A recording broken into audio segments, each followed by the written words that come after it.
Welcome to StarShip Tech Journals, where we break down sci-fi technologies and starships and other awesome tech. Special thanks goes to trekyards and spacedock for inspiring me to create my own videos. Be sure to check them out and the great work they have made.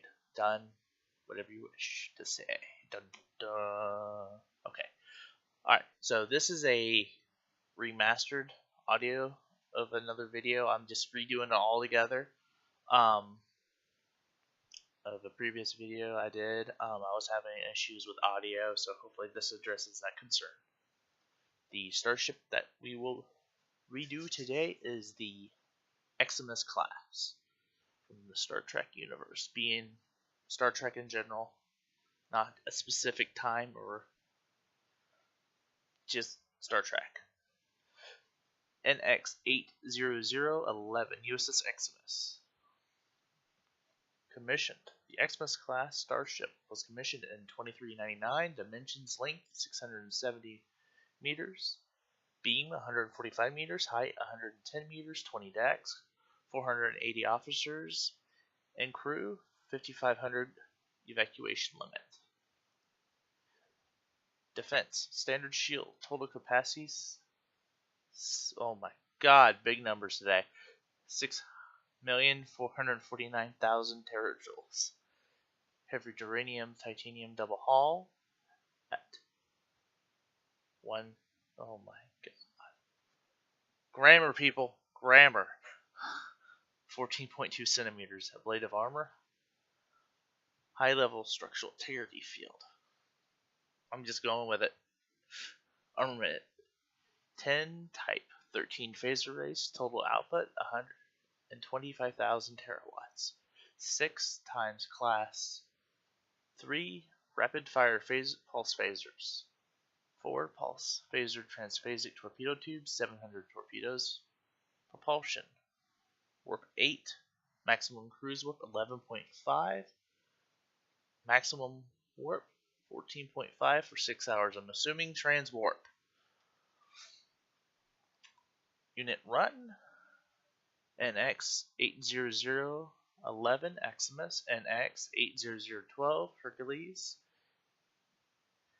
NX-80013 Terrace, and so on and so forth. Da, da, da.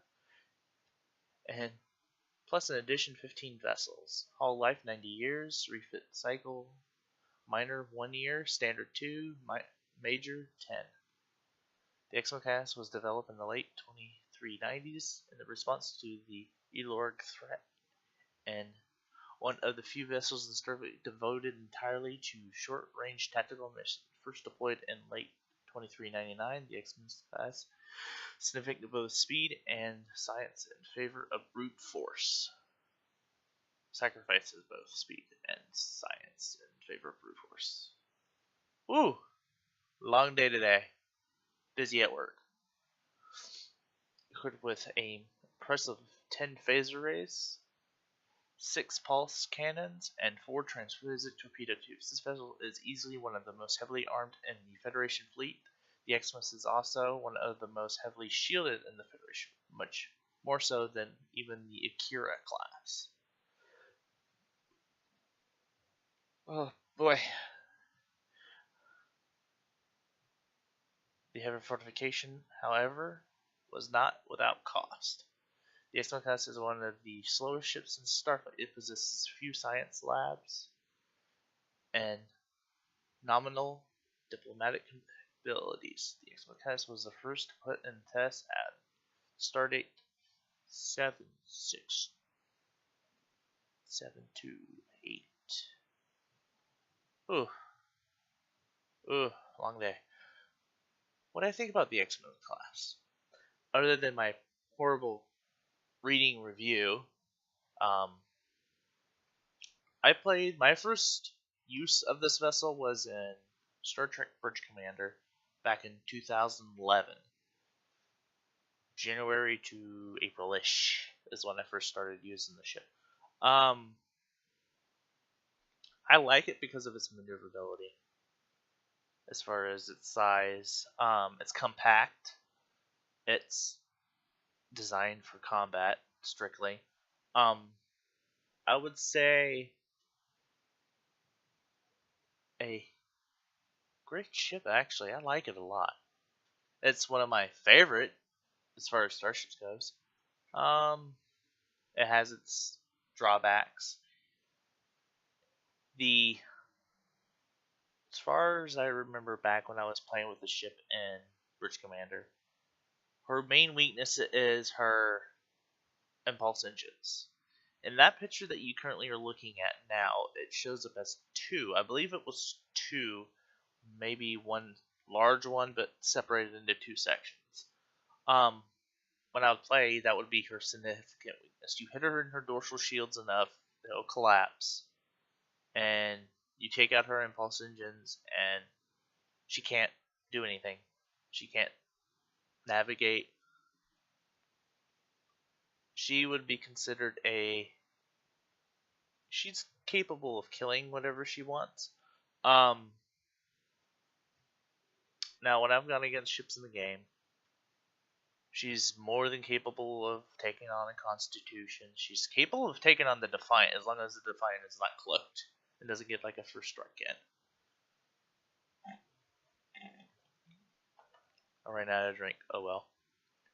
Um, she looks like a sovereign. Like you take a sovereign rear section, yeah, slap it on there. You take the shuttle bay part, you cut it, put it there. You take the nacelles, you turn them on their side, you slide them to the side of the ship.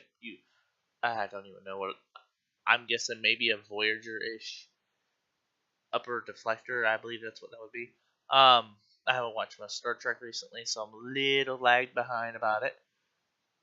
But as far as the ship itself, it's a great vessel. I liked it a lot. It's if you can sneak up on a sovereign, you can dish out a lot of punishment with it. You can virtually nearly take on whatever you want, as long as I would say she's a first strike ship in my experience with her. She can in the game she was able to do either she had photons, so you can launch a huge spray of photon torpedoes. You could launch a huge spray of quantums and transphasics, and you hit someone with their pulse racers. Now you don't have much time to do it. It takes a couple minutes. You come in at first, you hit someone with your transphasics, kills the ship. Then you switch to your quantums. You come back around once your quantums have loaded. You hit them with your quantums. Obviously, there's much more going on between that. And then you dish out a mother load of photons, and then you can switch between whatever you wish.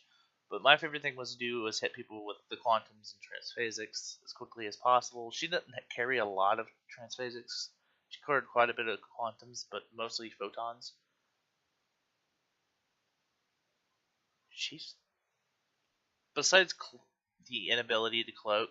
If she had cloaking, she'd be just as deadly as the Defiant with the cloaking. Um, Now, personally, I might decide. I might want to attempt me personally get in contact with the original creator of the ship and ask if there's any possible way that I can maybe. I'm not good at 3D modeling, but create my own 3D model of the Eximius because these models are really old. I'm sure you can tell like that's some horrible, horrible graphics.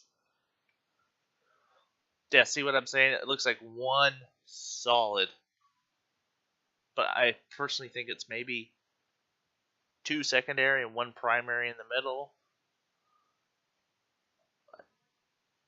It's one of my favorite ships, like one of my most favorite. Um, I've never played outside of Bridge Commander with it, so I'm assuming it's meant for short range. So basically, there'd be a main carrier fleet, the main task force. The ship would go out and do its tactical mission, probably in ones or twos or threes. Come back and can go out. Now, the Elorg, I have no idea who those are.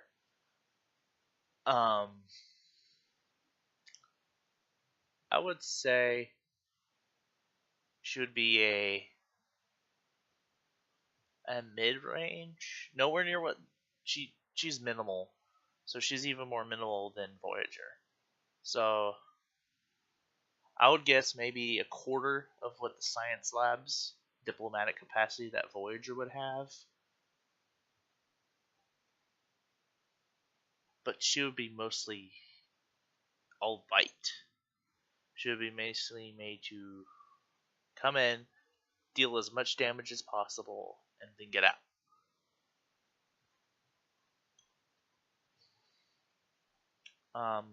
Survivability, she is a rugged ship. Takes a lot to take her down. If it's just a straight brawl and no one actually trying to kill you right away, you will take down quite a few ships. Now, going against AI, I know AI is up, but setting it all the way up just to have a brawl. I've taken on 12 constitutions and maybe come down to half shields.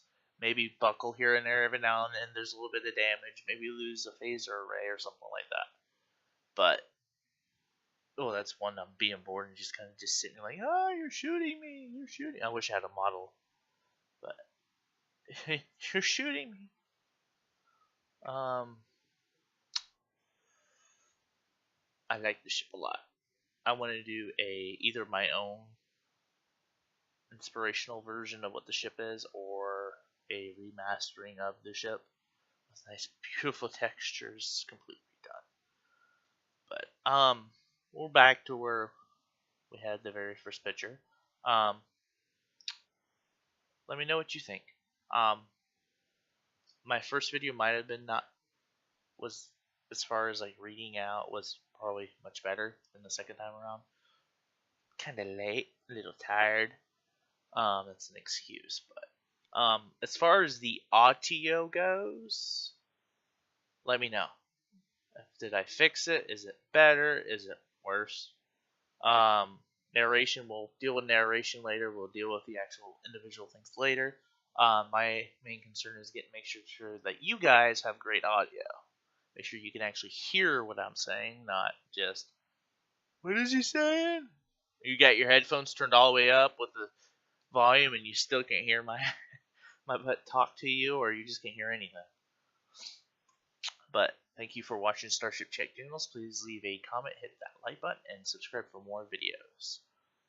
And have a great day.